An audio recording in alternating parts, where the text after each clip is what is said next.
പ്രിയപ്പെട്ട കുട്ടികളെ, അംബികാസുധൻ മങ്ങാടിൻ്റെ 2 മത്സ്യങ്ങൾ എന്ന കഥയുടെ ആദ്യ ഭാഗം നിങ്ങൾ ആസ്വദിച്ചു കഴിഞ്ഞുവല്ലോ. കവ്വായി കായലിൽ നിന്ന് കുന്നുകയറി ദീർഘദൂരം സഞ്ചരിച്ച് ശൂലാപ്പ് കാവിലെത്തുന്ന അഴകനും പൂവാലിയും തങ്ങളുടെ യാത്രക്കിടയിൽ നേരിടുന്ന ഒരു പ്രതിസന്ധി ഘട്ടത്തിലാണ് നമ്മൾ കഥ നിർത്തിയത്. ബാക്കി ഭാഗത്തിനായി ഞങ്ങൾ കാത്തിരിക്കുന്നു എന്നുള്ള കുട്ടികളുടെ തുടരെയുള്ള അഭ്യർത്ഥന മാനിച്ച് വളരെ വേഗം ഞാൻ 2ാം ഭാഗം തയ്യാറാക്കി. 2ാം ഭാഗം ഇതാ കണ്ടുകൊള്ളൂ. ഉടലാകെ തരിച്ചുപോയ പൂവാലിക്ക് ഒന്നും മിണ്ടാനായില്ല. അപ്പോൾ അപരിചിതവും കരുണാർദ്രവുമായ ഒരു ശബ്ദം മുഴങ്ങി. 2 മത്സ്യങ്ങളെ എന്തിനിവിടെ വന്നു? ഇരുട്ടിലേക്ക് സൂക്ഷിച്ചു നോക്കിയപ്പോൾ മത്സ്യങ്ങൾ കണ്ടു ഒരു വലിയ തവള. കടുപ്പച്ച നിറമാണ്. നൂറ്റാണ്ടുകളുടെ പ്രായം തോന്നിക്കുന്ന ഉടലാണ്. വിനയത്തോടെ അഴകൻ പറഞ്ഞു, ക്ഷമിക്കണം പ്രഭു, പുറത്ത് മനുഷ്യരുടെ ആക്രമണം ഉണ്ടായപ്പോൾ രക്ഷപ്പെടാൻ ഇങ്ങോട്ട് കയറിയതാണ്. ഉടനെ പൊയ്ക്കോളാം. എങ്ങോട്ട്? ശൂലാപ്പ് കാവിലേക്ക്. ഓ, മുട്ടയിടാനുള്ള കാലമായി അല്ലേ? നിങ്ങൾ കുറച്ച് വിശ്രമിക്കൂ. ദുഷ്ടരായ മനുഷ്യ സന്തതികൾ പുറത്തുണ്ട്. പൂവാലിക്ക് ആശ്വാസമായി. അവൾ ചോദിച്ചു, അങ്ങ് എന്തിനാണ് ഈ ഇരുട്ടിൽ കഴിയുന്നത്? ശൂലാപ്പ് കാവിലാണ് മത്സ്യങ്ങളെ ഞാൻ പിറന്നതും ജനിച്ചതും. കാവിനകത്ത് ദേവിയുടെ ഗർഭപാത്രം പോലുള്ള ജലാശയത്തിൽ ഒരു ദിവസം ധ്യാനത്തിനായി ബുദ്ധൻ കാവിലേക്ക് കയറി വന്നു. മത്സ്യങ്ങൾ വിശ്വസിക്കാനാകാതെ ഒന്നിച്ചു ചോദിച്ചു, ശ്രീബുദ്ധനോ? അതെ, സാക്ഷാൽ ശ്രീബുദ്ധൻ. 2 മത്സ്യങ്ങളെ, നൂറ്റാണ്ടുകൾക്ക് മുൻപുള്ള കഥയാണ് ഞാൻ പറയുന്നത്. അതീവ തേജസ്വിയായ ബുദ്ധൻ ഉദയസൂര്യനെ പോലെ വരുന്നത് കണ്ടപ്പോൾ വഴിമാറാൻ പോലും ആകാതെ ഞാൻ അസ്തപ്രജ്ഞനായി. ഒരു ഉറുമ്പിനെ പോലും വേദനിപ്പിക്കാതെയാണ് നടപ്പെങ്കിലും ചതുപ്പിൽ പൂണ്ട് സുഖിച്ചു കിടക്കുകയായിരുന്ന എന്നെ അദ്ദേഹം കണ്ടില്ല. വേദനിച്ചിട്ടല്ല, വഴി മാറിക്കൊടുക്കാനുള്ള വെപ്രാളത്തിൽ ഞാനൊന്ന് പിടഞ്ഞു. എനിക്ക് വേദനിച്ചുവെന്ന് കരുതി എന്നെ കൈകളിൽ കോരിയെടുത്ത് അദ്ദേഹം തടവാൻ തുടങ്ങി. ആ കണ്ണുകളിൽ അലിവിന്റെ നനവ് പടർന്നു. കുഞ്ഞെ, ഞാൻ നിന്നെ വേദനിപ്പിച്ചു അല്ലേ? സന്തോഷത്താൽ എനിക്ക് വാക്കുകൾ കിട്ടുന്നുണ്ടായിരുന്നില്ല. ഒരു വിധത്തിൽ ഞാൻ പറഞ്ഞൊപ്പിച്ചു. വേദന എന്തെന്ന് ഞാൻ അറിഞ്ഞില്ല വിഭോ. അങ്ങയുടെ പാദസ്പർശത്താൽ ഞാൻ ധന്യനായി. ഈ കാവിനകത്തെ അസംഖ്യം ജീവജാലങ്ങളെയും സാമീപ്യം കൊണ്ട് അങ്ങ് അനുഗ്രഹിക്കുകയാണ്. കഥ അവസാനിപ്പിച്ച് തവള പറഞ്ഞു, 2 മത്സ്യങ്ങളെ, ബുദ്ധന്റെ സ്പർശനമേറ്റ് ഞാൻ ചിരഞ്ജീവിയായി. ഞാൻ അതിൽ അഭിമാനിക്കുകയും അഹങ്കരിക്കുകയും ചെയ്തു. പക്ഷെ സമീപകാലത്ത് മനുഷ്യർ ഭൂമിയോട് കാണിക്കുന്ന കൊള്ളരുതായ്മകൾ സഹിക്കാൻ വയ്യാതായപ്പോൾ കാവിന് ചുറ്റുമായി രാക്ഷസ യന്ത്രങ്ങൾ പാറകൾ ഭക്ഷിക്കാൻ തുടങ്ങിയപ്പോൾ ഞാൻ ഇങ്ങോട്ട് പോന്നതാണ്.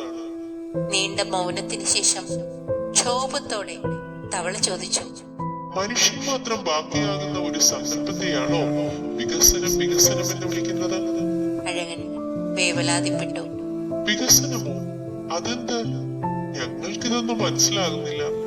2 മത്സ്യങ്ങളെ, നിങ്ങൾക്ക് മാത്രമല്ല ആർക്കും ഒന്നും മനസ്സിലാവുന്നില്ല. നമുക്ക് ശൂലാപ്പിലേക്ക് പോകാം. ശത്രുക്കൾ ഒഴുകിപ്പോയെന്ന് തോന്നുന്നു. ഭൂമിയുടെ ചോര പോലെ മെലിഞ്ഞൊഴുകുന്ന നീർച്ചാലിലൂടെ തവളയുടെ പിന്നാലെ മീനുകൾ നീന്തി ശൂലാപ്പ് കാവിന് മുന്നിലെത്തി. അവിടെ കണ്ട കാഴ്ചകൾ തവളയ്ക്ക് വിശ്വസിക്കാനായില്ല. കാടായി നിറഞ്ഞു നിന്ന കാവിന്റെ ഓർമ്മ പോലെ 4-5 മരങ്ങൾ മാത്രം. അരുതാത്തത് എന്തോ കണ്ട് ഭയന്ന് വിറയ്ക്കുന്നത് പോലെ കാട്ടുവള്ളി കൈകൾ കൊണ്ട് അവ പരസ്പരം പൊത്തിപ്പിടിച്ചിരുന്നു. ജലാശയം നികത്തി മാർബിളിൽ മനോഹരമായ സൗധം പണിഞ്ഞിരിക്കുന്നു. പകുതി കത്തിയെരിഞ്ഞ ബോധിവൃക്ഷത്തിന്മേൽ നിലവിളിക്കുന്നത് പോലെ പാടിക്കൊണ്ടിരുന്ന ഒരു പച്ച പനങ്കിളി തത്തയോട് തവള ചോദിച്ചു, എന്താണ് ഇവിടെ സംഭവിച്ചത്? കരച്ചിൽ പാട്ട് നിർത്തി അവൾ ശബ്ദമിടറി പറഞ്ഞു, പ്രഭു, കഴിഞ്ഞ കൊല്ലം മുട്ടയിടാൻ വന്ന മീനുകളെല്ലാം വെള്ളത്തിലെ രാസവിഷം കാരണം ചത്തുപൊന്തിയപ്പോൾ കുറെ മനുഷ്യർ വന്നുകൂടി. രാത്രിയിലാണ് തീയിട്ടത്. എന്റെ കൂട്ടുകാരെല്ലാം തീയിൽ കത്തി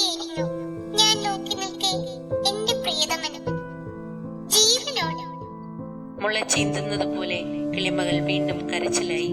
അന്നേരം ഉടലാകെ തരിക്കുന്നതായും കരുണയുടെ അദൃശ്യമായ കൈകൾ തലോടുന്നതായും തവളയ്ക്ക് തോന്നി.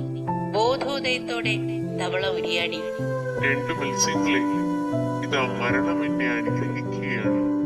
എത്രയും പെട്ടെന്ന് സുരക്ഷിതമായ ഒരു ഇടം തേടി നിങ്ങൾ പുറപ്പെടുക. മനുഷ്യർ എത്തിച്ചേരാത്ത ഒരു പരദീസ എവിടെയെങ്കിലും നിങ്ങളെ കാത്തിരിപ്പുണ്ടാകും. വിസ്മയിച്ചു നിന്ന കിളിമകളെ വിളിച്ച് തവള ഉപദേശിച്ചു. അല്ലയോ കിളിമകളെ, നീ നല്ല പാട്ടുകാരിയല്ലേ? സ്വന്തം ദുഃഖത്തിന്മേൽ ഇങ്ങനെ അടയിരിക്കാതെ ഈ കണ്ടതിന്റെ എല്ലാം പൊരുളുകളെ ഉലകത്തെ മുഴുവൻ നീ പാടിക്കേൽപ്പിക്കൂ. അതാകട്ടെ നിന്റെ നിയോഗം. കിളിമകൾ ധൈര്യം അവലംബിച്ചു. ഞാനിനി കരയില്ല പ്രഭു. തവളയുടെ കണ്ണുകൾ അടഞ്ഞു.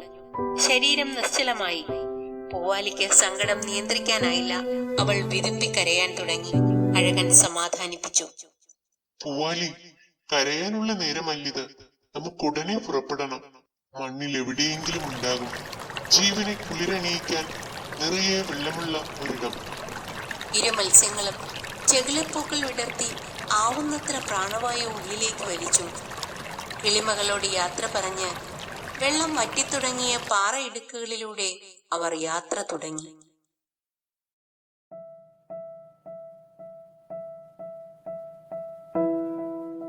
പ്രിയപ്പെട്ട കുട്ടികളെ, കഥയുടെ ആദ്യ ഭാഗത്ത് അഴകൻ്റെയും പൂവാലിയുടെയും ദാമ്പത്യത്തിൻ്റെ മനോഹര ചിത്രങ്ങളാണ് നമ്മൾ കണ്ടത്. അവരുടെ പ്രണയത്തിൻ്റെയും അഴകൻ പൂവാലിയോട് കാട്ടുന്ന കരുതലിൻ്റെയും, പിന്നെ ഒരു ഭാഗത്ത് അഴകൻ പതറിപ്പോകുന്ന സമയത്ത് പൂവാലി ധൈര്യം പകരുന്നതുമായ ദാമ്പത്യത്തിൻ്റെ മനോഹര ചിത്രങ്ങൾ നമ്മൾ കണ്ടു കഴിഞ്ഞു. എന്നാൽ കഥാന്ത്യത്തിൽ ഒരു ദുരന്തമുഖത്തിലാണ് കഥാകാരൻ കഥ കൊണ്ട് നിർത്തുന്നത്. കാവുകളും ഭൂമിയുടെ ഞരമ്പുകളായ തെളിനീരൊഴുക്കുകളും രാക്ഷസ യന്ത്രങ്ങൾ നശിപ്പിച്ചു കളഞ്ഞ ഒരു ദുരന്തമുഖം. അവിടെ അഭയകേന്ദ്രങ്ങൾ നഷ്ടപ്പെട്ട ജീവജാലങ്ങളുടെ മുറവിളിയാണ് നാം കേൾക്കുന്നത്. കവ്വായി കായൽ നിന്ന് മുട്ടയിടാനും കുഞ്ഞുങ്ങളെ വളർത്താനും വേണ്ടി മാത്രം കുന്നുകയറി ദീർഘദൂരം സഞ്ചരിച്ച് ശൂലാപ്പ് കാവിലെത്തുന്ന നെടുഞ്ചൂരി മത്സ്യങ്ങളുടെ കഥ വെറുമൊരു കെട്ടുകഥയല്ല. ആരും പഠിപ്പിക്കാതെ തങ്ങളുടെ വംശം നിലനിർത്താനായി നെടുഞ്ചൂരി മത്സ്യങ്ങൾ കാലാകാലങ്ങളായി അനുവർത്തിച്ചു വരുന്ന ഒരു പ്രകൃതി പാഠമാണത്. ഉപ്പുവെള്ളത്തിൽ മുട്ട വിരിയില്ലെന്നും അത് ശത്രുക്കൾ തിന്നുമെന്നും ഉള്ള ജന്തുശാസ്ത്രമാണ് ഈ മത്സ്യങ്ങൾ മനസ്സിലാക്കിയിരിക്കുന്നത്. ആ ശാസ്ത്ര സത്യത്തിൻ്റെ കഥാവിഷ്കാരത്തിലൂടെ സ്വന്തം വംശത്തിൻ്റെ നിലനിൽപ്പിനെക്കുറിച്ച് ഒരിക്കൽ പോലും ചിന്തിക്കാതെ സുഖങ്ങളിൽ മുഴുകി പ്രകൃതി ചൂഷണം നടത്തുന്ന ആധുനിക മനുഷ്യവർഗത്തിൻ്റെ വിവരമില്ലായ്മയിലേക്കാണ് കഥാകാരൻ വിരൽ ചൂണ്ടുന്നത്. നിങ്ങൾക്കറിയാം, പ്രകൃതിക്ഷോഭങ്ങൾ ഉണ്ടാകുമ്പോൾ മനുഷ്യനേക്കാൾ വേഗം വിശേഷബുദ്ധിയില്ലാത്ത ജന്തുജാലങ്ങൾ അത് തിരിച്ചറിഞ്ഞ് പ്രതികരിക്കുന്നുവെന്ന്. പ്രകൃതി പാഠങ്ങളുടെ ഈ തിരിച്ചറിവിൻ്റെ കാര്യത്തിൽ, വിവേകത്തിൻ്റെ കാര്യത്തിൽ മനുഷ്യൻ ജന്തുജാലങ്ങളെക്കാൾ താഴെയാണെന്ന് കഥാകാരൻ നമ്മെ ഓർമ്മിപ്പിക്കുന്നു. എന്തിനാണ് നൂറ്റാണ്ടുകൾക്കപ്പുറത്തു നിന്ന് ശ്രീബുദ്ധൻ ഈ കഥയിലേക്ക് കടന്നു വന്നത്? ആരാണ് ശ്രീബുദ്ധൻ എന്ന് നിങ്ങൾക്കെല്ലാം അറിയാം. ശ്രീബുദ്ധൻ പരമകാരുണികനാണ്. ഒരു ഉറുമ്പിനെ പോലും നോവിക്കാനാകാത്ത ദയയുടെ മൂർത്ത രൂപം. മനുഷ്യ മനസ്സിൽ സഹജീവികളോടുള്ള ദയയും സ്നേഹവും വറ്റിക്കൊണ്ടിരിക്കുന്ന ഈ കാലഘട്ടത്തിൽ ആ ദയാമൂർത്തിയുടെ സ്മരണ കഥയിലൂടെ കഥാകാരൻ നടത്തുകയാണ്. നാം മറന്നുപോയ ദയെന്ന വികാരത്തെ ഉണർത്തുകയാണ്. ഇനി മനുഷ്യന്റെ ദയാരഹിതമായ പ്രവൃത്തി മൂലം ഒറ്റവരും ഉടയവരും നഷ്ടപ്പെട്ട ഒരു കിളിമകൾ കരഞ്ഞുകൊണ്ട് കടന്നു വരികയും ഒടുവിൽ തവളയുടെ ഉപദേശപ്രകാരം ലോകമാകെ ഈ പ്രകൃതി സ്നേഹത്തിന്റെ ആവശ്യകതയെക്കുറിച്ച് പാടി നടക്കാൻ നിയോഗിതയാകുകയും ചെയ്യുന്നു. എഴുത്തച്ഛൻ്റെ കാവ്യങ്ങൾ പാടിയ അതേ കിളിമകളല്ലേ ഇതും? അക്കാലത്ത് സമൂഹ നന്മയ്ക്കായി എഴുത്തച്ഛൻ്റെ കിളി പാടി. അതുപോലെ ഇപ്പോഴും നന്മകൾ കൈമോശം വന്ന ഈ ദുരവസ്ഥയിലും ഒരു കിളി സമൂഹത്തെ പാടി ഉണർത്താനായി കടന്നു വരേണ്ടിയിരിക്കുന്നു എന്നാണ് കഥാകാരൻ പ്രതീക്ഷിക്കുന്നത്. അഴകനും പൂവാലിയും മുട്ടയിടാനായി നിറയെ നീരൊഴുക്കുള്ള ഒരിടം കണ്ടെത്തുമെന്ന പ്രതീക്ഷയിൽ അവസാനിക്കുന്ന ഈ കഥ നിങ്ങൾക്കിഷ്ടപ്പെട്ടില്ലേ? ഇതുപോലെ ജന്തുജാലങ്ങളുടെ കഥ പറയുന്ന എത്രയോ മനോഹരമായ കഥകൾ മലയാളത്തിലുണ്ട്. ബഷീറിൻ്റെ പാത്തുമ്മയുടെ ആട് നിങ്ങൾ വായിച്ചിട്ടുണ്ടോ? ഇല്ലെങ്കിൽ വായിക്കണം കേട്ടോ. കഥയിൽ ഇടയ്ക്കിടെ കടന്നു വരുന്ന മനോഹരമായ ചില പ്രയോഗങ്ങൾ നിങ്ങൾ ശ്രദ്ധിച്ചു കാണും. ശൂലാപ്പുകാവിലെ ജലാശയത്തെ വിശേഷിപ്പിച്ചുകൊണ്ട് അദ്ദേഹം പറയുന്നു, ശൂലാപ്പു ദേവിയുടെ ഗർഭപാത്രം പോലെയുള്ള ഒരു ജലാശയം എന്ന്. ഏതൊരു ജീവിക്കും ഗർഭപാത്രത്തിനുള്ളിൽ കിട്ടുന്ന സുരക്ഷിതത്വ ബോധം ആണ് കഥാകാരൻ ഇവിടെ ഓർമ്മിപ്പിക്കുന്നത്. ജീവനെ കുളിരണിയിക്കാൻ നിറയെ വെള്ളമുള്ള ഒരിടം എന്ന് മത്സ്യങ്ങളുടെ സ്വപ്നഭൂമിക്ക് നൽകുന്ന വിശേഷണവും ശ്രദ്ധേയമാണ്. അതുപോലെ ഭൂമിയുടെ ചോര പോലെ മെലിഞ്ഞൊഴുകുന്ന നീർച്ചാലുകൾ എന്ന നീർച്ചാലുകൾക്ക് നൽകിയിരിക്കുന്ന വിശേഷണവും ഏറെ ശ്രദ്ധേയം. ഈ നീർച്ചാലുകൾ വറ്റിപ്പോയാൽ ഭൂമിയുടെ സ്പന്ദനം തന്നെ നിലച്ചു പോകും എന്നുകൂടി കഥാകാരൻ നമ്മെ ഓർമ്മിപ്പിക്കുകയാണ്. അഴകനും നീലയും പാറയിടുക്കിൽ വെച്ച് ഒരു തവളയെ കാണുന്നു. ഈ തവള എന്ന ജീവിയുടെ പ്രത്യേകത എന്താണെന്ന് നിങ്ങൾക്കറിയാമോ? പരിസ്ഥിതി മലിനീകരണം തീരെ ബാധിച്ചിട്ടില്ലാത്ത പ്രദേശത്ത് മാത്രമേ തവളയെ നമുക്ക് കാണാനാകൂ. അതായത് പരിസ്ഥിതി ശുചിത്വത്തിന്റെ പ്രതീകമാണ് തവള എന്ന് പറയാം. ഈ കഥയിലെ തവള ശൂലാപ്പുകാവിൽ ജനിച്ച് ശ്രീബുദ്ധന്റെ തലോടലേറ്റ് നൂറ്റാണ്ടുകാലം ജീവിച്ച തവളയാണ്. അവിടെ മനുഷ്യന്റെ കടന്നുകയറ്റം ഉണ്ടായപ്പോൾ പാറയിടുക്കിലേക്ക് തവള ഒതുങ്ങുകയായിരുന്നു. ആ തവള ചോദിക്കുന്നു, ഈ വികസനം വികസനം എന്ന് പറയുന്നത് മനുഷ്യൻ മാത്രം ബാക്കിയാകുന്ന സങ്കല്പത്തെയാണോ എന്ന്. ഈ ചോദ്യം കഥയിലെ ഏറ്റവും പ്രധാനപ്പെട്ട വാക്യമാണ്. ഈ ഭൂമി മനുഷ്യന് മാത്രം അവകാശപ്പെട്ട സ്വത്തല്ല. എല്ലാ ജീവജാലങ്ങൾക്കും ഒരുപോലെ അവകാശപ്പെട്ട ഭൂമിയിൽ മനുഷ്യൻ അവന്റെ അത്യാർത്തിയും കയ്യൂക്കും കൊണ്ട് സഹജീവികളുടെ വാസസ്ഥലങ്ങളെല്ലാം കയ്യേറി അവയെ വംശനാശത്തിലേക്ക് പറഞ്ഞുവിടുന്നു. പ്രകൃതിയുടെ സന്തുലനാവസ്ഥ തന്നെ തകർത്തുകൊണ്ടുള്ള മനുഷ്യന്റെ അശാസ്ത്രീയമായ ഈ ഇടപെടലുകൾക്ക് നേരെയാണ് കഥാകാരനായ അംബികാസുധൻ മങ്ങാട് ശബ്ദമുയർത്തുന്നത്.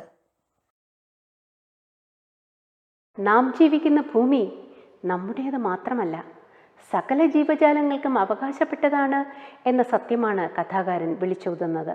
ഈ കഥ പഠിച്ചു കഴിയുമ്പോൾ നിങ്ങളുടെ മനസ്സിലും ഉണ്ടായിരിക്കേണ്ടത് അദ്ദേഹത്തിൻ്റെ ഈ ഉപദേശമാണ്.